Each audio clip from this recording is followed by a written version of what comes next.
you've seen the movie Cars, right? It's a My pretty son loves popular it. franchise. Yeah.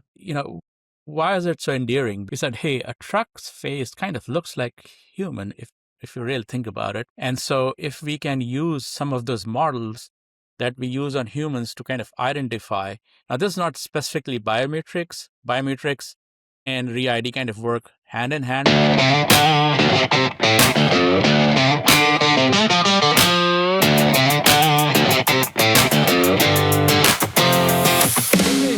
Priyank. Well, hey, man, this is AWS Specialist Tech Bytes. One of the questions I ask everybody that comes on is just really simple. And that is, what do you consider your specialty? What do you specialize in? What would you say that is for you?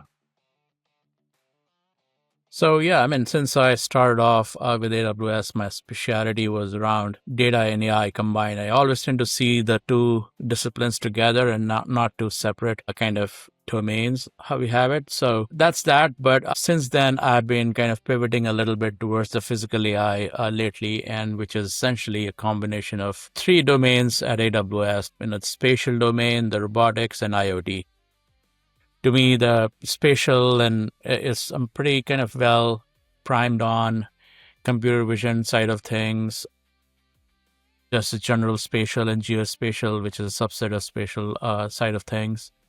I've been ramping up on the robotics and trying to find some time between all the other stuff that goes on. But that's where I'm focusing lately. And obviously, AI and generative AI, that is all around us. Yeah, it's kind of the waters in which we swim now. Yeah, there's no avoiding it. Yeah, full disclosure, you and I have known each other since the beginning of our AWS tenure, and we kind of started around the same time. We're on the same team, and we've gotten to work alongside each other. And even on some of what we're going to talk about, we got to work together a little bit. So, but ever since I've known you, you've had an interest in spatial and kind of satellite imagery, how we've done that. Do you feel like you've gotten to explore that domain quite a bit at AWS, or no, not really? So not enough as I would have liked. So the thing with AWS is that everything is so interesting that you want to kind of go chase it. And I remember when I joined here, like I came with a very public sector background, federal government background. I spent 14 years with Department of Labor, Department of Agriculture, Department of Defense, all those things. And so me coming from there, I just had a natural tendency to kind of aerospace and that manufacturing area where like defense manufacturing, the whole ecosystem was a big one for me, which kind of led me there, I would want to think. But in the realm of things, and as you get pulled into different directions, I wasn't sure like I was paying enough attention or putting enough energy into aerospace. So I hope I get to kind of do more of it. I have a few things in the pipeline to work on, building kind of data lakes for geospatial kind of a setup. Hopefully I'll get to do that. But then came along the physical AI, and so I'm again kind of pulled and torn in different directions. Yeah, it kind of seems like there's a lot of buzz around physical AI. That's kind of the next frontier, in AWS, sort of primed to kind of do a lot in that space, just given the tooling and the expertise that we have at AWS. But here's a question. Have you always been a builder? Have you always been like a developer? Like what you said, you had some time in the federal government. What was your kind of role there, and how does that translate to what you're doing now as a prototyping essay? Yeah, no, so I've always been a builder. So very long time when I started my career, I was like a software engineer. That was my entry path. I actually started as a quality assurance person in automobile industry, but that lasted only 1 year. After that, I'd been like on software engineering all my years. Even though I enjoyed the automobile for the little time I was there doing some CAD work. But since then, it's software engineering. I kind of was a Java architect long time back. Then I was a database architect. And then, graduated through a bunch of tech and frameworks that kind of evolved over the years, kind of the full stack developer, if you want to call it that way, a full stack builder. But typically, front end wasn't my something that kind of interested me as much, even though I did a lot of it. The back end side of things, middle layer is where most of my software engineering had been. So yeah, I mean, I come from a very deep builder background. Although with the federal government, towards the last few years before I joined AWS, I had been getting more into managing my business unit that I was kind of leading, which is again software and cloud cloud and mobility solutions business unit there. So it was still aligned to that, but I was finding myself more and more on the P&L side of things for the last 2 or 3 years. And that's when I kind of started thinking, hey, is this something I really want to do for the rest of? And I realized I didn't, right? I mean, it's not, I just want to be more on the builder side and research side, even if I could. Yeah, it's a trajectory I hear a lot from people who have been on, rising stars. They're like, I started off as a builder. I was infinitely curious. I started building things. I loved it. And then as I built chops and delivered more, I started moving into maybe more of the business side. And then one day I realized I'm not really building anything more anymore. I'm on this builder and I want to get back to building. In fact, I just had this conversation with Jeff Barr on AWS On Air, which is like, hey, I've been running this blog. I haven't really had a lot of time and opportunity to build anything. I want to get back to doing that. So that was kind of part of the justification for his retirement from the AWS blog. But yeah, I feel that too. I certainly that certainly resonates with me. Like I was a contracting developer, kind of gigging on the side for myself, but I had partnered with a bunch of digital agencies, and I was building a ton of software in the beginning of my career, and I was just building chops and delivering for customers, and sometimes it was really hard and challenging, and I had to really self-motivate. But I genuinely loved building. But as I developed more and got more partnerships, I was doing a lot more like accounting and contracts and things like that. And that was still like interesting and I loved to learn it at the time. But after a while, you're just like, man, I just want to I just want one thing. I want to wake up. I want to solve problems. I want to get deep into something and really solve something really hard. And that was certainly some of my motivation for coming to AWS, saw as a way to go deep on something.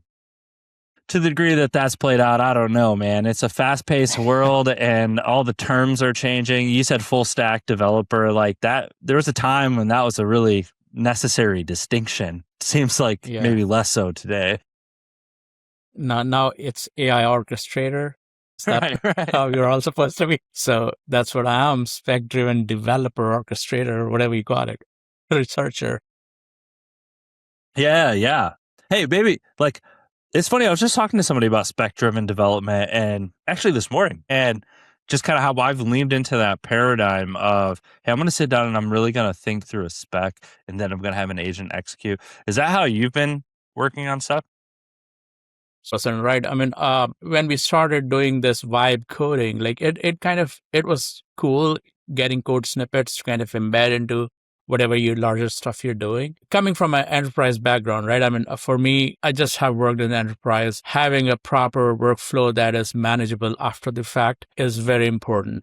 And so that is kind of my mindset here. And so spec-driven, when Kiro came out with that approach, it kind of instantly registered with me. So if you ask me, like for 100% delivery, I spend almost like 60 to 70% time on, not on coding, but on specking. I spec maxing, as somebody call it out there. I love that. That's what I do. I do that because I want to question and question and question.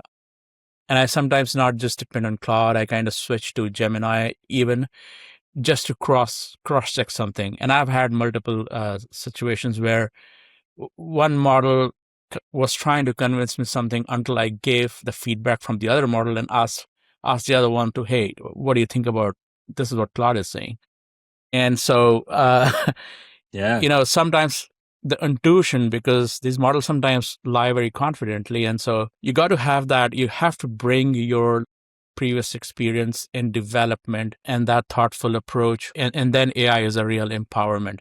It's not like something that evens out mediocrity. It's more like when you bring the best learnings you have had in the past, and then AI is the 10-time accelerator to that. I do spec development all the time. Spec maxing. I'm gonna have to use that now. Like I love the idea, and there's a couple things you said, right? Like there is some research on consensus building around like having multiple models build consensus and derive it, getting to a better answer, especially when we talk about software development where there's a lot of ambiguity in the beginning and clarity evolves over time, especially as you start to implement and tackle different aspects of whatever it is you're building. So having consensus around that is much like having a team consensus, right? Yeah. Like there's going to Yeah, be exactly. different developers with different experience who might have different approaches, but you as a leading orchestrator have to have the intuition and the experience to say, nah, Yeah. something about that doesn't seem right. Yeah. Let me go double check Yeah. it over here. But would you can say that like in your spec maxing, you said you're spending more time in the spec than you actually are in the code. Yeah, like I would say a 60%, at a minimum 60, sometimes it might be more because uh, getting the spec and the design right. And I can tell you, like, I remember 3 instances just in the past few months where if I had just gone vibe coding, I would have been wrong. And the spec kind of made me refine stuff, forced me to refine stuff to the point where code was just an artifact. It was kind of the equivalent of a binary that you produce out of compiling a code at the end, Yeah. and the code was the spec itself. So that's the approach I try to take. How do you know when you're done with a spec? I mean, you have to read and reread, right? I mean, you have to keep questioning. So you often begin with a small steering or something, and then you work through what you want done. It produces, and I always always ask it to check, recheck, and throw in artifacts back at it from other sources to refer it against this. Often they miss, any recent launches, recent changes. So you have to kind of bring that in. You have to know. That's what I'm saying. You have to know outside of the LLM itself and not just depend on LLM. So, and then bring that into the context and throw it in and then let it argue and refine it. I mean, Yeah, that's a one good. of the projects I was just, yeah. I was going to Good, say good. that's a really good point. Even I had that experience just this morning. I was like, actually, I got to that point where I was ready to execute on a spec, and it had missed a whole. And maybe this is on me as the human in the loop, is to say like, hey, you're missing a whole recently launched stack at AWS. And I had to force it to use its tool. It didn't have like an intuition to use its tools to go Yeah, find out what was relevant. I had to kind of nudge it in the relevancy, and it kind of hallucinated that a CDK construct didn't exist for agent core harness. And I'm like, no, I don't think that's right. Like, here's the URL. Like, go research it and figure it out. And then it came back. It was like, oh, you're right. There are L1 yeah. constructs for this stuff. Let me go dig a little bit deeper. But once I did that, I was back on course, and I'm still using. I mean, it was still a solid implementation. Yeah, in this whole process, the only point that I'm still like kind of unsure of, or actually not have refined my approach to, is once I get the best spec, I've spec maxed to the maximum, I've checked, cross-checked, validated everything, generated stuff, code that's working. How do we go back and revise stuff? That's something I haven't had the chance to do yet. But I'm a little kind of skeptical of, like, I have to play around a little bit to figure out, like, how do you revise specs in a way that it continues to flow in that loop where you revise, and the next set of code that it generates is kind of not adding more baggage and errors and bugs to what used to be perfect earlier. So that part. Well, I guess it's on us to define these Yeah, new paradigms kind of being the playbook is being rewritten, and it's kind of on yeah, us to do that. And I don't know, yeah, maybe the prototyping team is not the right team to go back and look at code, because I don't know that that's kind of the nature of prototypes, right? yeah. We move on to the next one, and we don't really go back. Exactly. That's what I'm thinking, right? I mean, once we deliver, we are done. But assume you're working in an enterprise. I always kind of tend to think like that. You're in an enterprise, you have to deliver. Your neck is in the line for continuing to deliver stuff and features and functions over time. And so how do you do that in an effective way that does not add debt or bugs or inject stuff that you weren't wanting to Yeah. or expecting? So Yeah, that's a gray area, for me at least. it seems to me that the life expectancy of any particular code has gone from like, back in the day when it was so expensive, and the the investment into developing software was so high that you needed that software to last, right? So some of these systems, and we're even seeing that like some of these institutional systems were developed for the long term. They're 20-year, 30-year software programs still running major institutional programs in our government and some of these big. I was just talking to somebody on the podcast the other day where he's still running into mainframe migrations. And it's like, what? There's still mainframes out there? But like, there's this life expectancy. But then by the time I got into software development, the cycles got a little bit shorter. And then in mid of my career, they got even shorter. And then now they're so short. The code is so short-lived, being patched, changed, modified. And with agentic AI, that is, I imagine that's exponential. Yeah. So does it matter that our code is stale, that we wrote a month ago, 6 months ago, 2 weeks ago? Yeah, I mean that's a good thought. That's a good thought, but maybe I continue to kind of latch onto it just from how things used to work. Like, I mean, think about it, right? I mean, we used to write code and used to version it. That was our golden thing. And the bytecode that generated when you compile it was a throwaway. You can generate the bytecode every time. Now spec has become the code, and the code has taken the place of the bytecode. The only thing is that bytecode is always the same generated out of the code, but when you generate code out of a spec, there might be some hallucinations in the next or the third or fourth round. So how do you kind of address that? I've been thinking about it, like, I've been thinking about, AST techniques, and can we have evaluations built on AST techniques that can validate that the old stuff still stays and the logic still flows the way it used to. I don't know. I mean, it's something that I still need to wrap my head around at this point. But yeah, I don't know for that the current scope, yeah. Yeah, I don't know that the code needs to be the same every time. Like some people keep talking about like I don't know, non-determinism doesn't necessarily mean wrong. It just means different. And just because it's produced a different set of code doesn't mean it's wrong. And so I've been trying to get people to shift the thinking. I like kind of both ends of the process, which is like what you said, like are you okay, maybe starting at the end, the outcome. Like if we understand what kind of outcome we're trying to drive, what is the thing that we're trying to actually do? Working backwards to a spec at the front end, who cares what's in the middle, right? Like, I mean, obviously, there's some things you would care Yeah. about: efficiency, cost, latency. Like, those are these paradigms that will always hold true, I think, or at least. But Yeah, so it long as our also, outcome is being driven and your spec reflects, it helps you get to that outcome. Seems like that's where the focus needs to be. yeah, no, you're right. I just don't know if we have adequate measures to measure this outcome in this new way. Is regression testing alone or sufficient? Are all paths that the code can follow being covered in your regression testing? Are your test suites you generated the last go round still valid for the new one? I don't know. That's, for me personally, an area to explore and to kind of reconcile with between the old and new That's where world. the orchestrator, that's where the paradigm shift of orchestration versus Yeah. being some technical. You no Yeah. longer, like, if I'm just gonna like beat the analogy a little bit, you know, as an orchestrator, I don't need to know all the intricacies of a violin. A violinist might know the intricacies of its instrument, how it's made, the type of wood, what's resonance, how resonance changes, a string type and what that does to it, the bow and all the wear and tear. Like, it might know all the intricacies of that violin. And I used to be the violinist when I was a developer. I could build a career around just knowing that very detailed intricacy of the violin. Now as an orchestrator, that I don't need that. Like, I need to know everything.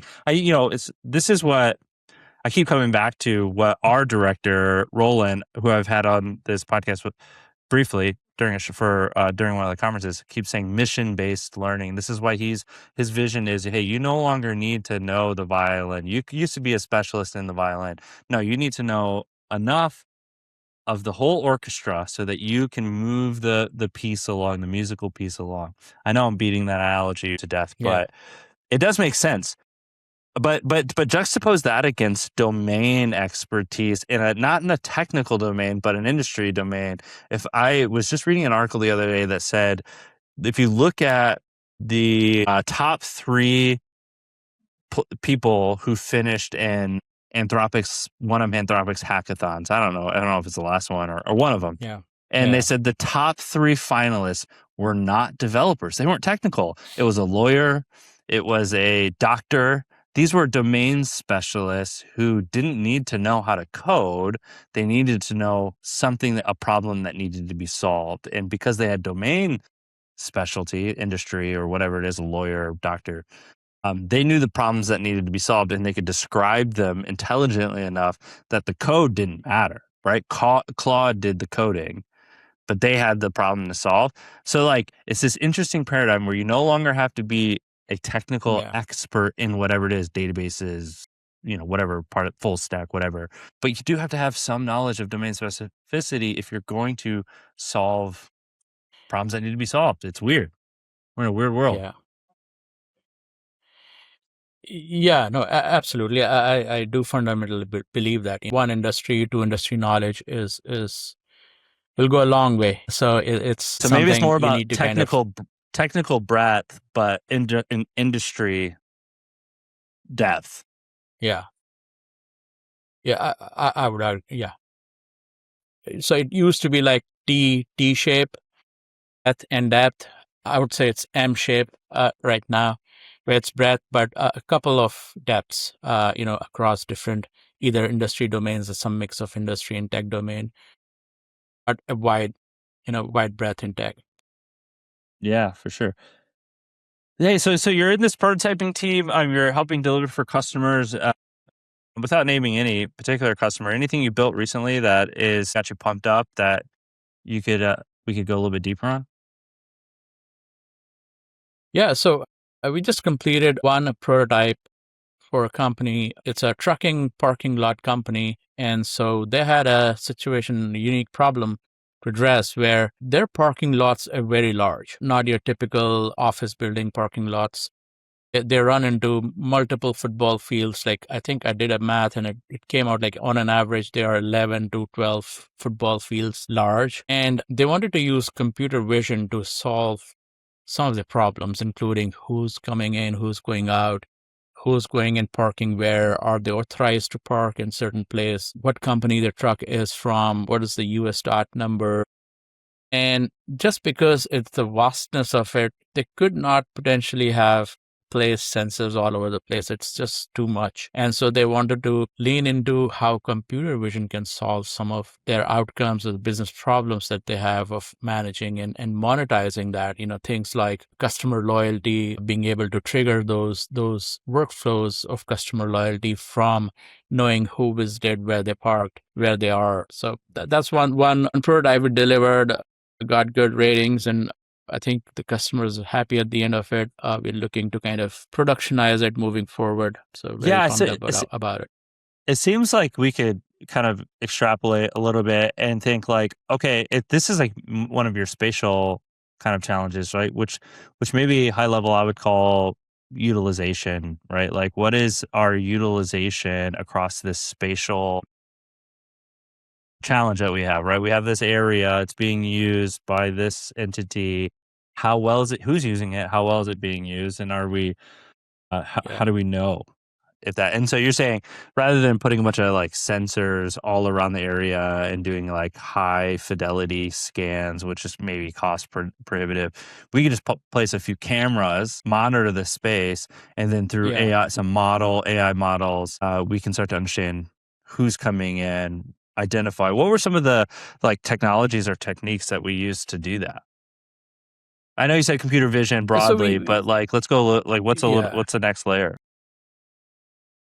Yeah, no, so you're perfectly right. And that's the problem space we're trying to address. So yeah, I mean, we used a combination of techniques. One of them was obviously the traditional mathematical algorithm-based computer vision technique, things like what OpenCV uses, but then marrying it with a bunch of other models, which are either VIT or VLM. So for example, we ended up using a bunch of models for this delivery.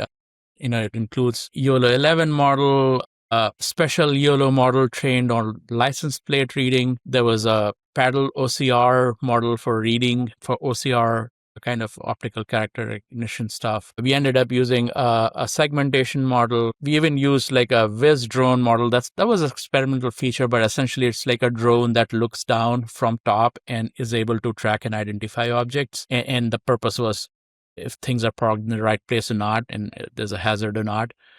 But the most important, or not important, but interesting implementations I think we did as part of this project was this concept of re-identification. Re-identification is essentially when you're able to track and identify an object across cameras, not just one camera, because it's relatively easy to kind of have one camera look at something and track it all through. But when the object, in this case the truck, moves out of your field of view and it goes onto a very distant place within the parking lot where there's a separate camera, a set of cameras, then being able to connect the dots and saying this is the same truck that we saw over there. So that was a unique problem we were trying to solve. And we kind of leveraged the OSNet re-identification model. And to explain it maybe a little bit more, maybe I'll use an analogy, right? You've seen the movie Cars, right? It's a pretty popular franchise. Yeah. Why is it so endearing? Because we kind of took the car and made it into a face. The headlights were the eyes and the grill was the mouth. And it almost became like an animated artifact that we identify with as a human. And so we took that approach over there where we said, hey, a truck's face kind of looks like human if you really think about it. And so if we can use some of those models that we use on humans to kind of identify.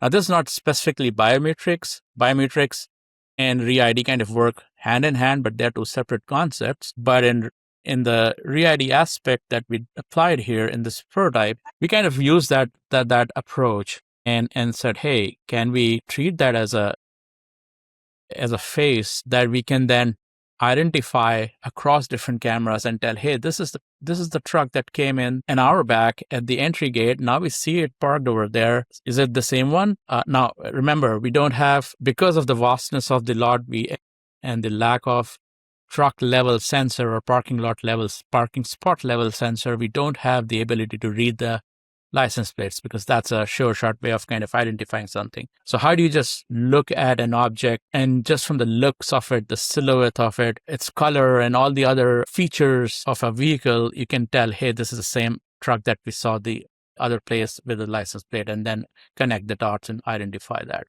So that was a unique problem we solved in this prototype. This opportunity to grow this concept more, train more specific models on specific trucks, as against like using a generic weights that we used this time. Even though we used generic weights, we were able to prove the concept, but there's some more work needed to be done to kind of make it like really production ready, like almost product ready. So that's one thing I was really excited about. Yeah, I love that. Like we use the term biometrics, which is biological measures, which very simply are just characteristics that biologically are unique biological characteristics that describe who you are, and then we can use those to track you. We're all comfortable with like fingerprinting and facial recognition and eyes, but essentially all it is a computer vision algorithm that is marking your face and saying these are unique markers in your face that nobody else has, and put in collectively, we have a picture of who you are. We can track you. Now that sounds a little bit big brothering, terrifying. But you're saying you can essentially do that with a car, right? It's got the same grill and it's got the same wheels and the same things. These are just, we need a new term. Maybe it's a biometric. Maybe it's like mechometric. I gotta know what you got. Yeah,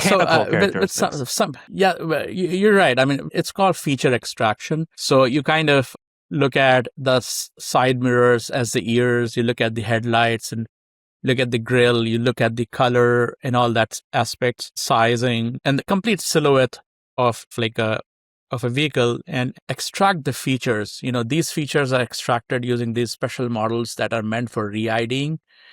And then once you have that, you can generate those embeddings, right? These embeddings kind of are vector embeddings. And they go back into, in our case, we use OpenSearch. We send it back into the database. OpenSearch. And then on the other end, whenever I needed to identify this truck again, I would pick up that picture and say, hey, do I have this in my database that matches with a level of confidence score that some we threshold set as the threshold. And when I got that, now remember, there's a difference between, as I said, biometrics and re-ID to the extent that biometrics is very precise. You always have to stand still to get your biometric database kind of loaded up. The precision there is about measurement of pupil of eye and distance between pupil and your nose. And so if you were to kind of shave your head or put on a different clothing, a biometrics would not be thrown off. Re-ID could be, like if you change your color, Re-ID is essentially your complete silhouette as against just your facial identifiers. So it's less precise, but how you make it more precise is by throwing in other aspects. Other aspects, like in this case, temporal aspects. So you know that if a vehicle enters here at a certain time or moving in a certain direction, then the next predicted time of it being into our parking spot is within like 30 minutes maximum, 15 minutes, whatever have you, or it's moving in that direction, so it cannot be seen in the opposite direction. So once you throw in those aspects, then the re-ID and overlay it with the re-ID feature extraction and embedding, that's when the accuracy kind of becomes more starts to show up. Yeah, and that's what we applied here. That's such a sensical approach. Like when you describe it, it makes so much sense. It's like you have a camera on the entry, and then you get a re-identified feature extraction on that entry, and then when you see those features in another camera, that truck didn't just materialize out of thin air or fly in. It came in through the entrance, and so with a higher degree of confidence, you can say it's the same truck, and you've confidently re-identified the vehicle, which is such a smart way. It seems so simple, but it seems so simple when you describe it, but I'm sure there's so much to the the technique and the technology and the complex mathematics that occur in order to create vector embeddings of features on a truck. But that's really cool. What's one thing that's I get to work on this a little bit as well, which is more on the IoT side. Like, how do we actually take this into production? It's one thing to have a prove the concept with a camera, maybe some footage that you have. It's another thing to kind of then manage and launch this into production. And one of the things that I've been very surprised about, which makes perfect sense to me, is how much IoT core has been renewed in the conversation of physical AI. It is becoming the backbone of physical AI, and it's playing taking a front row seat in the conversation of edge inference and edge models. It seemed to me for a while it was almost on the decline. I'm pretty sure a while ago Google sold off its IoT services. It canceled it, and we were holding on to it. There seemed to be this decline, but now all of a sudden there's this resurgence of IoT and IoT core. Yeah, maybe talk about that a little bit. Yeah, no, so you're perfectly right there, because I remember when I joined AWS, I think the first year or something, I was told that IoT was, as a domain, wasn't the biggest, door earner for AWS, or probably one of the laggards in terms of the value it brought at the time. But then since things have changed so much, that now it's the glue for the physical AI. Yeah, so I'm really excited to see what kind of it's become important. I'm really excited to see what that team does to embrace this shit, this renewed image of itself. It's no longer just making your refrigerator talk. It's it's going to be the backbone of edge inference. And if we're thinking about a robotic agentic world, it's going to be really interesting to see what they come up with. Yeah. No. So I mean, even on this engagement, what we did was, the idea was, because it's all computer vision, right? I mean, we'll have cameras installed all over. And by the way, cameras were there for security purposes anyway. So our spin there was hey, why not just reuse the camera that you already have, you're already invested in, and repurpose it? It is already feeding all that you're recording into your security NVR, and that can continue. But just let us consume that feed as well in parallel, and then apply the computer vision layer on top of it and start deriving intelligence out of your entire lot scene. And that's where, IoT or edge devices. Like we were experimenting with a Jetson device, and the idea was to kind of put a GStreamer, which is essentially a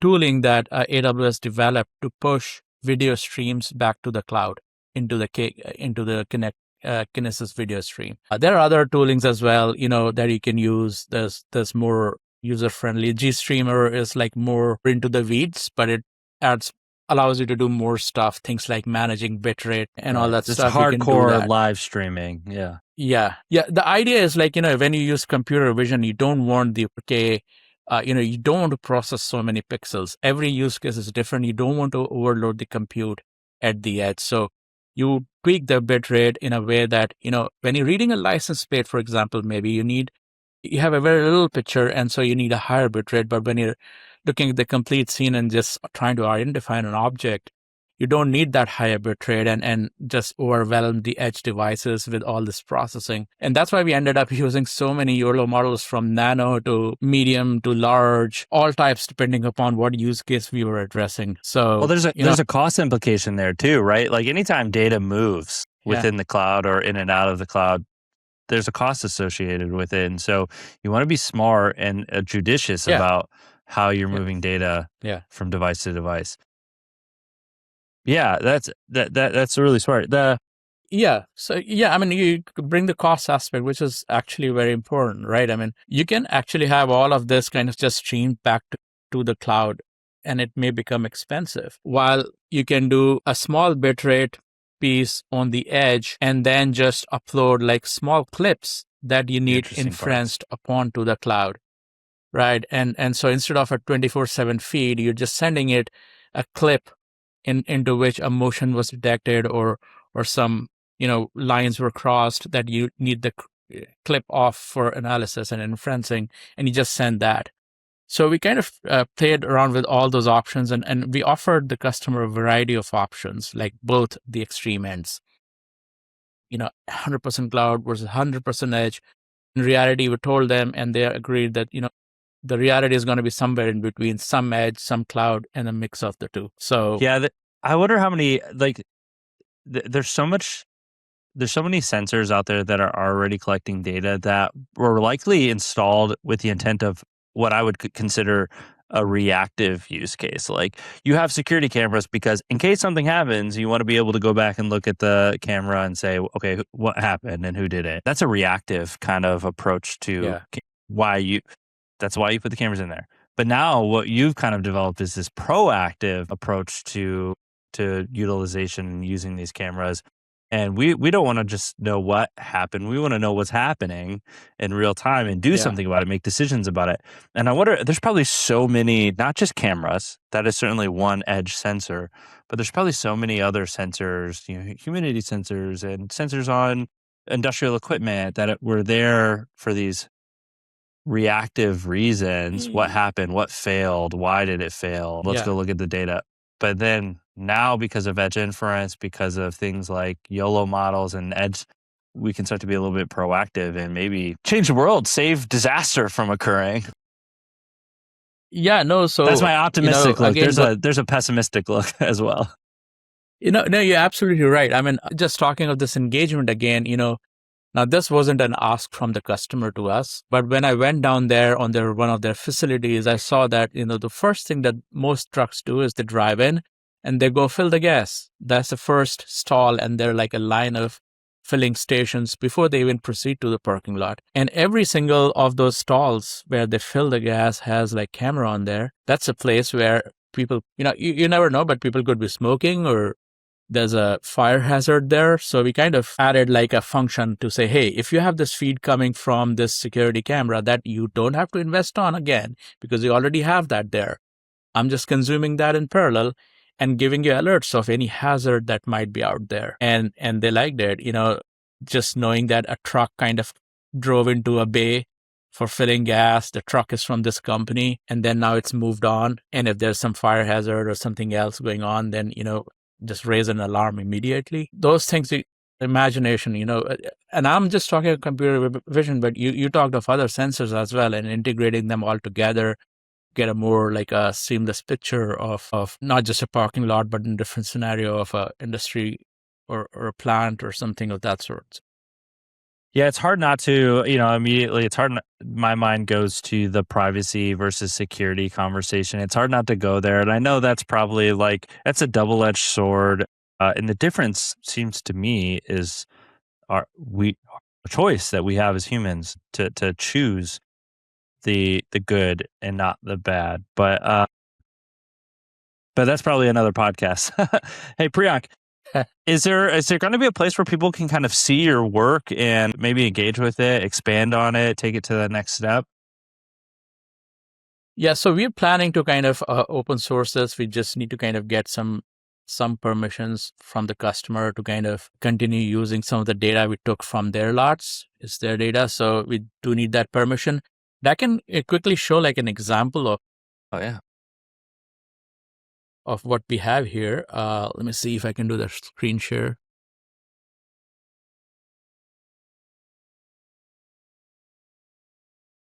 So if you see my screen, right? I mean, this is just a still, but if you see, what's going on here, there are multiple things going on, and once we have the code outsourced, we can actually show, you can actually go and run this for yourself. But what's happening here is, first of all, if you look at the bottom, these are these square lines, the red and the green, which are the parking spots.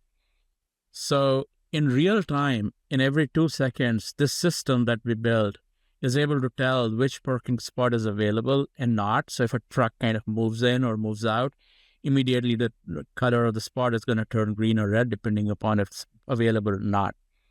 And because I now know what lot is available or what got filled, I know which truck moved in. And then we draw this, these, the polygon that you see around each of these trucks is essentially a segmentation model that we use to kind of extract just that object. Because when you're doing, image comparison between, or you're doing, for example, re-ID, you want to remove all the noise and all the other pixels around that object. You just want that object, otherwise it's gonna, hallucinate. So we use computer vision techniques and segmentation techniques to extract just that piece. Once we had that, we were able to kind of convert that into embedding again. And then, how the cosine similarity works. It's kind of comparing a vector cloud in OpenSearch with another and cloud, I mean the vector embedding cloud, comparing those two and seeing how similar they are in a cosine similarity. And we use that, and that's why we use OpenSearch, because it comes loaded with cosine similarity. All those features are available by default, so we didn't have to bring in another kind of tooling to kind of do this comparison. It's available right in there in OpenSearch. And if you see, these lines, vertical lines, and there's a LP is the license plate. So none of these license plates are visible from this far. And these are like pictures taken from a camera up on a pole.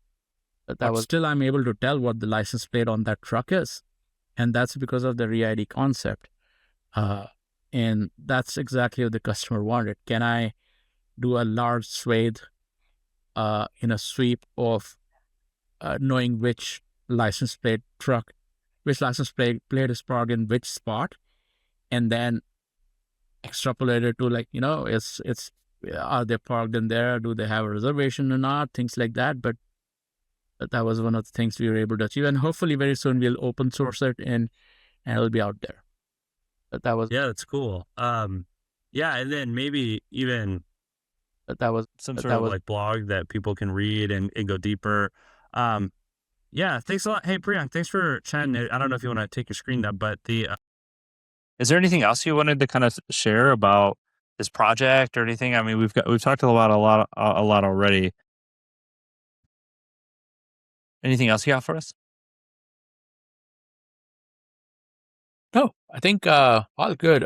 I think what it took to get this done, it took us Hero and spec-driven development. It took us Claude, obviously. It took us about 7 models. It took us some innovative thinking around how you do re-ID. I honestly didn't know what re-ID is. Researched and found it. Leveraging our tools that we have at AWS, things like OpenSearch, which come enabled to or empowered to kind of enable these features, bringing that in, applying best IoT techniques, leveraging NVIDIA Jetson edge devices to kind of process multiple streams using just a single edge device, bringing it all together and trying to solve something through just a camera. I mean, that's the only sensor I have in a parking lot that's 6 or 7 football fields wide.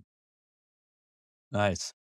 Yeah, I mean, it sounds like a fun project and cool. Sometimes scary if you think about some other implications of it, but generally really cool. And hey, man, thanks for coming on and talking to me about it. And I'm looking forward to reading the articles and seeing the code. And I think I might have some use cases for that type of thing around the farm here. So I've been playing with the idea of taking some of your work and reapplying it. But yeah, man, hey, thanks. All right, take care. Thanks, man.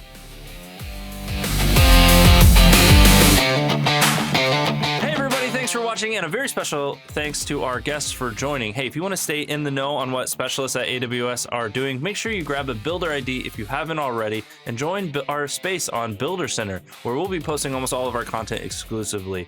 We'll also have show announcements on X, LinkedIn, and YouTube, and we'd love to hear what you think and what you're working on. Until then, I'm Farmer Todd, and I'll see you out in the field.